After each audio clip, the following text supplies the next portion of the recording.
Buenas noches.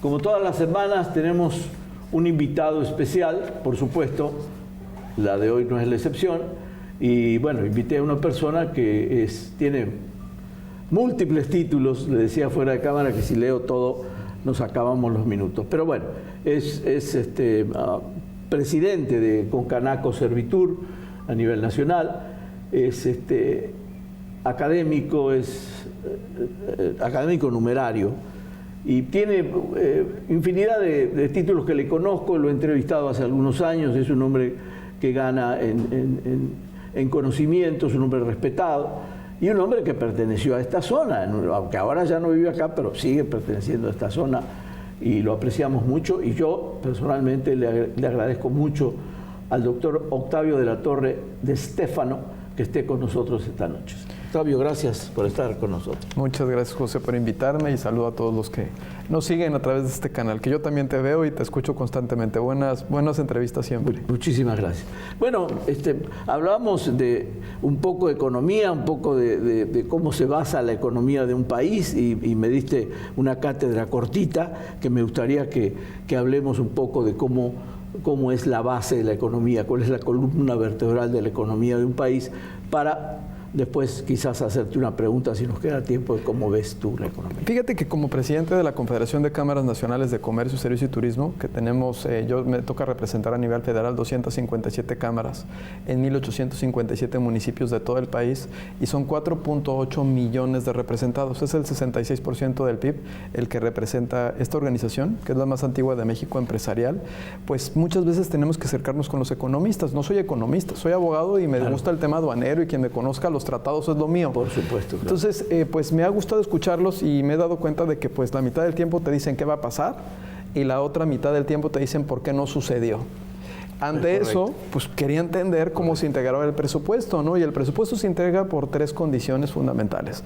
La primera va a estar vinculada totalmente con las aportaciones, los impuestos que nosotros cubrimos como sector empresarial, los ciudadanos, la economía formal y la economía informal.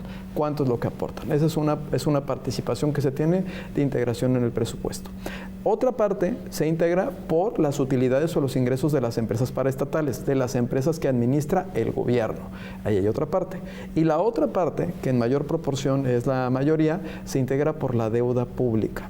Es la manera en la que se conforma el presupuesto de ingresos de la Federación, que cada año se aprueba y se presenta en la Cámara de Diputados, y sufre todo un proceso en donde después se establece de ese presupuesto de ingresos cuál va a ser el de los egresos. Ahí es donde se establece cuál es la deuda que va a contratar nuestro país.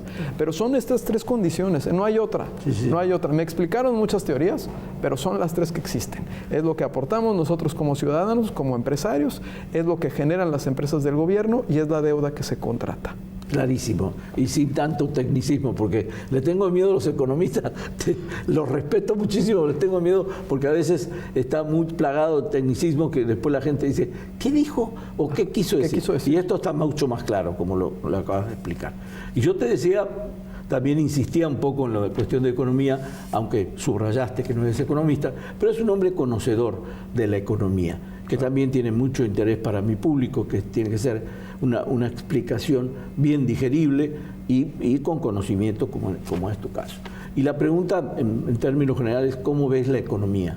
Pues mira, a mí me parece muy interesante, y en algún momento, ahora tengo 57 días de presidente de esta confederación, no tengo tanto tiempo, y implementamos una serie de análisis y de investigaciones para definir cómo podíamos mejorar las condiciones del sector comercio, servicios y turismo, que es el que me toca representar a nivel nacional.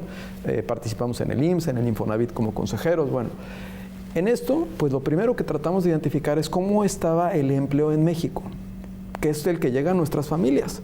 O sea, nosotros hemos construido a través desde 1917 una serie de condiciones para que las familias tengan acceso a vivienda, tengan acceso a salud, a seguridad social, a una pensión. Bueno, hay una reforma de pensiones actual. Claro. Y todo eso, ¿a quién le llega? Bueno, ¿qué vimos nosotros? Que el 45% de la población actualmente económicamente activa se encuentra en un empleo formal, es decir, en un comercio, en un servicio, en un turismo, en una industria establecida.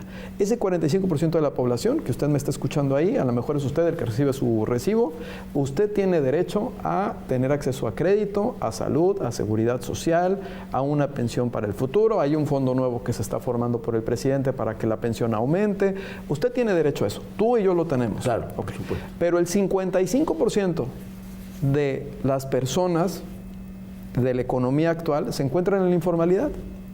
Son los que no tienen derecho a estas conquistas que se han logrado y que se mantienen permanentemente como deporte en el Congreso de la Unión legislando.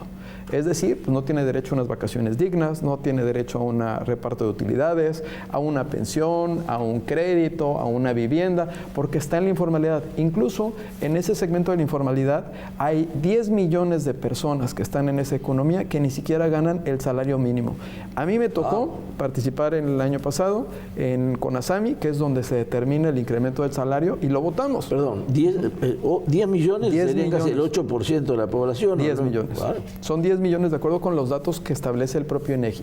Entonces, estás hablando que esas personas ni siquiera el salario mínimo, que es algo que aprobamos el gobierno, los trabajadores y los empresarios cada año, porque es una comisión nacional tripartita, bueno, ni siquiera tienen acceso a eso. Ahora, vamos a pensar, Pepe, ¿no? Yo te decía hace ratito, y todos los que me escuchan, vamos a hablar ahora de si nosotros aportamos parte del presupuesto con nuestros impuestos, ISR e IVA, nada más, los que somos formales e informales, ¿cuánto representa eso? Bueno, vamos a ponerlo en un 100%. ¿Estamos de acuerdo? Sí, sí. El 100%. El 100% lo aportamos entre la economía informal y la formal.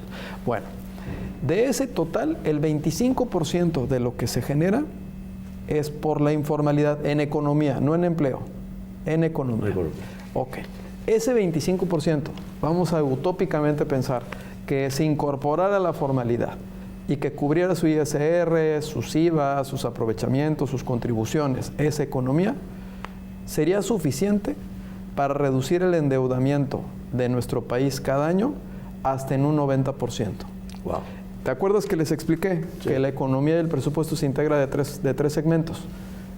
Es lo que generamos, el sector privado en impuestos, lo que aportamos, lo que generan las empresas del gobierno en utilidades y la deuda. Entonces, imagínate, si ese 25% lo subiéramos, estaremos hablando que pudiera reducirse la deuda que se contrata cada año en un 90%.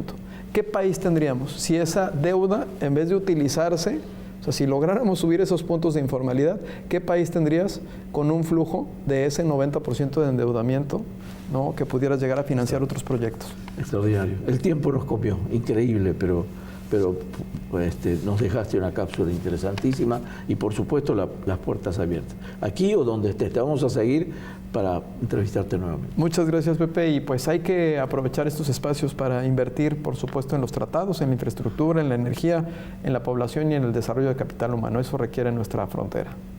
Muchísimas gracias, Octavio. Gracias. Y a usted, gracias. Nos vemos el martes próximo. Muy amable.